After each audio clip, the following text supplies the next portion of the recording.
Matt and Micah in the morning. Welcome back to Matt and Micah in the morning. This is Old Testament lesson 14 to be taught in the new year on January the 7th. On a Kingdom Divided. I thought you were going to say on a Sunday because it's Sunday school prep. Well, it is on the double check 7th. It's the 7th of January, the day after Epiphany. Also, the morning of the Frisco Bowl. What's it called? The big game down in Frisco. The national championship, where the Jackrabbits hopefully won't play another exhibition game, and it'll actually be a little bit fun to watch instead of a blowout of 62-0 or something like that. So today we have the effects. We have the splitting of the kingdom and the effects of this. So we had King David. We had his son King Solomon. Solomon built the temple. But after Solomon died, there was some turmoil and things went badly, and the kingdom ended up splitting. So what happened is that Solomon's son Rehoboam is who Solomon chose to rule after him. So Jerusalem is in the south as well. So Rehoboam in the south, that's Judah, and then up north, they had Jeroboam as their leader. So if you'll recall, during Saul's reign, when he was building the temple and building all this great stuff, it was a great time to live there because, there's just a lot of wealth there in the nation of Israel. But in order to get all of that, Solomon had the people work for it. He had them build the temple. He had them build cities, port cities, and a bunch of stuff like that. And Solomon worked the people from the north further away from him. He worked them harder than he worked the people closer to his home. And so the people up north were pretty upset about this. And so after Solomon dies, they send the representative down to Rehoboam, Solomon's son, and they say, "Hey, your dad worked us pretty hard. If you ease up a bit, then we will stay with you, and we'll stay together, and it'll be a great country. It'll be a great deal. Just don't work us like your dad did." And so Rehoboam is just a young buck, and he talks to the council of old men, and they say, "Yeah, what a great deal, do this." But then Rehoboam talks to his friends, who are young and immature like he is, and they say, "This is your chance to just take over everything." And so Rehoboam comes back and says, my pinky is thicker than my father's thigh.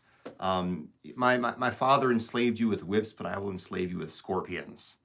And so he says, I'm going to make it so much worse than my dad did. And so the north, led by Jeroboam, splits. They break off from the kingdom of Judah in the south. And so the north is called Israel, the south is called Judah. And there's always this rivalry between them because of Solomon and Rehoboam and wanting to work the people too hard. Like King George's taxes upon the colonists. Yep. Sort of. I thought you were going to go along this the War of Northern Aggression, which is what you call the Civil War, you Southerner, you. But it's a divided kingdom. It is. And when there's a divided kingdom, it's never peaceful. The Revolutionary War was about as peaceful as any revolution in the history of mankind that I can think of off the top of my head, at least in recent past. Civil War, terrible blood. And, much the same for the divided kingdom, but not so much for the people as it was for the rulers and the kings. So this lesson really gets into the weeds of the details of 1 Kings, chapters 12 through 16 and inches into 17 a little bit. We'll get a little more on that the following week. So the details that are in the lesson necessarily about all the different kings, not super necessary, honestly. To retain that information would be pretty rough. But Pastor Bauer was saying about the divided kingdom, and this is not the will of God. He wants his people to stay together. And so the root of it is Solomon served the Lord. He wavered there in the middle, but we believe he came back to the faith and wholeheartedly confessed faith and served the Lord. But his son, Rehoboam, was just a fool. Yep. And when you have a leader who's a fool, it doesn't go well for the nation underneath him. I think you just see that all over the world. Mm-hmm. Yeah. So each of these two kingdoms, Israel in the north and Judah in the south, they're not only are they kind of angry with each other, but they have different approaches to what they're doing too. So down south, if you go to Israel, if you go there, down south, it's all dirty and dusty. There's not a lot of grass or green things. It's just kind of dry. But up north, it's a lot greener. There's it's just much more fertile soil and that sort of Highlands, yeah. stuff. And so because of this, the south was fairly poor, and the north is fairly rich. The North also had a lot of port cities, and they would do a lot of international trade. When you look at kind of a world map, there were a lot of major highways that went through Israel and north there. But what the North didn't have is Jerusalem. What the North didn't have was a king of David's line. And so their worship was all wrong. And so Yep. Jeroboam and the first kings there, they said, well, we up north, we can't have our people going down to Jerusalem in the south to worship, because then that's just terrible for everything, because we hate them. And so Jeroboam sets up two cities, kind of on the south and the north borders of Israel in the north there. Shechem, I think, is one. It doesn't really get into this here. And then up in Dan somewhere up north. And apparently Jeroboam was reading his Bible, and he came across this thing about, some golden calves, and he thought that was a great idea. And so he fashioned some golden calves and puts them at these two centers of worship there. And they worship these things, and they go astray after other gods. There's a lot of foreigners going through because of the international highways and the travel and the trade. And so they bring their foreign gods in. And the people up north, they're rich, but they're led astray. Their hearts are led astray from God. Down south, they don't have all of that going on. They always have a king of David's line. And they're always kind of keeping God's promise. The Lord had promised that he would establish David's son to reign as king forever. And the good old folks down south, they believe this promise, and they remain faithful. They always have a king of David's line, up through Christ himself. If you look through on page 86, there's the two columns of Judah and Israel right in the middle, underneath the key facts. You have a religion for Judah that worshipped at the temple in Jerusalem as God ordained it. Mm-hmm. And for the most part, they stayed true, I think, to Yahweh's words.